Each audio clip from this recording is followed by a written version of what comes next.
Hi guys, Kieran here. Hope you're all having a great week and working on the things you want to be working on, hopefully moving forward with your property business. And that's what we're here to help with. So from conversations in Messenger and chatting with people as they come into the group, a few people have been asking if I can do a few short videos just to go right back to basics and explain the concepts that we're talking about. You know, rent to rent, service accommodation, HMOs, lease options, assisted sales, and just to cover it off in layman's terms. So whether you're brand new to the group or you're struggling to get your head around it, you understand the principles. So that's exactly what I'm going to do. So let's start off with, first of all today, the overall concept of rent to rent. Now it is quite simple. It's as it sounds. We are renting a property from a landlord, taking control of it and then renting it back out into the marketplace. Now, in order to do that successfully, there's several factors we need to work out. We need to work out what the property can generate, and there's different ways we can let it to the market. The most common ones being as a HMO or a service accommodation, so by the room or by the night. We can offer fully furnished service single lets, but that's not the most common way to make the strategy work. We then need to calculate our operating costs. So once we've worked out what it can generate, feed those figures into our deal analyzer. Then we need to work out our operating costs, feed those figures in, and then our profit margin, because it's got to be worth doing. Now, a typical letting agent may charge 15 to 20% as HMO management or service accommodation management, and we should be making more than that as a rent-to-rent operator, because we're going to take on some other risks and operational, commitments. Okay, so we work backwards. We calculate what we believe our property can generate,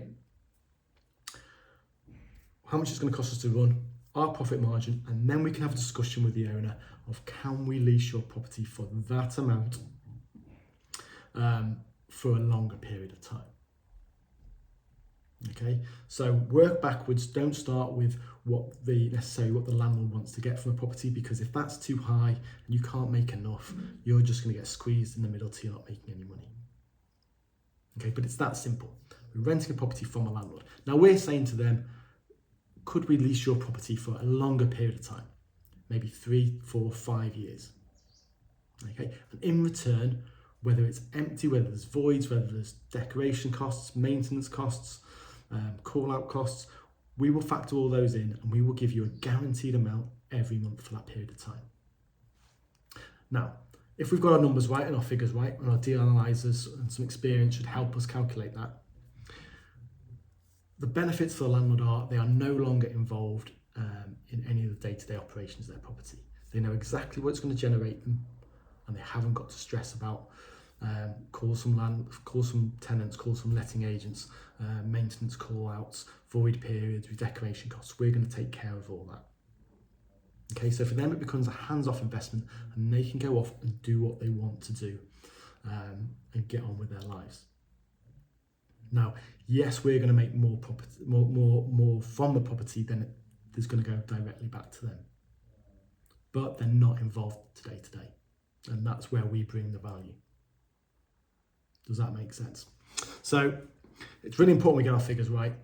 But it's really also important that we sell those benefits to the landlords. Now, there are a lot of landlords out there that buy property as a long-term investment and don't want to be dealing with letting agents. They don't want to be authorising maintenance calls and getting management maintenance quotes for work to be done. They don't want their income to drop when any of that maintenance is done each month. They don't want to be having income coming up and down because there's a void period or the tenant stops paying.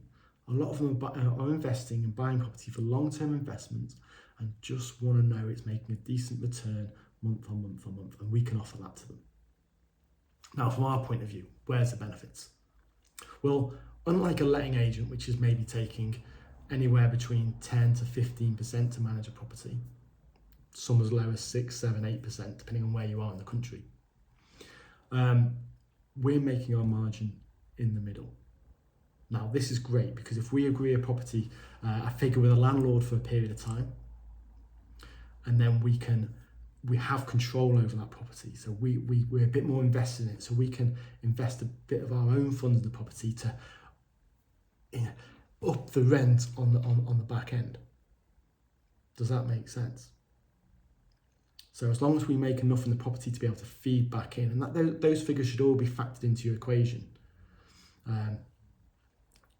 we can be left with a control of a performing asset without having to buy it, without having to put down 25-30% deposit, without having to do a huge refurb on a property.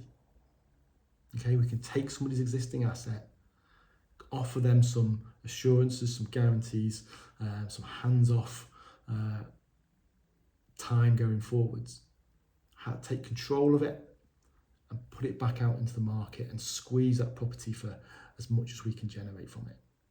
Now, if we do that well and we're good at what we're doing, we should make a nice margin in the middle. So that's a concept of rent to rent. Okay, finding a landlord that doesn't want to be hands-on, doesn't want to be involved day to day, is happy to take it maybe a little bit less for being hands-off for the next few years. Now, we've got landlords we've been working with for over a decade now. We barely speak to them. And that's just the way they are. They know the property's looked after. They're not trying to squeeze the rent up every few years. They just know it's been looked after and they're getting an amount they're happy with that makes it work for them. Okay, so, and trust me, there are plenty of landlords out there like that. The ones that want to squeeze every penny out of a property, they're not the ones we're looking to work with. Okay, but when we find those people, we need to be able to assess a property, and we should have some sort of deal analyzer to run the figures through so we can work out, first of all, our profit margin, our operating costs, and then by assessing the market and running through a series of comparables, kind of work out what we believe that property can generate. Okay, and then work backwards to get to a figure that we should be negotiating towards with a landlord. So hopefully that makes sense. That's the overall concept of rent to rent. I will talk in the next video a little bit more about sort of the rent to HMO strategy, because there's a little bit more detail in there in our operating and compliance side of things. So hope that helps. If you've got any questions, feel free to reach out. There are lots of landlords out there that don't want to be dealing with everything day in, day out. And it's our job. If we can speak to them, there's no reason why you can't put several income streams in place very quickly, make a difference to your cash flow every month. So any questions, drop me a message or comment below, and happy to help.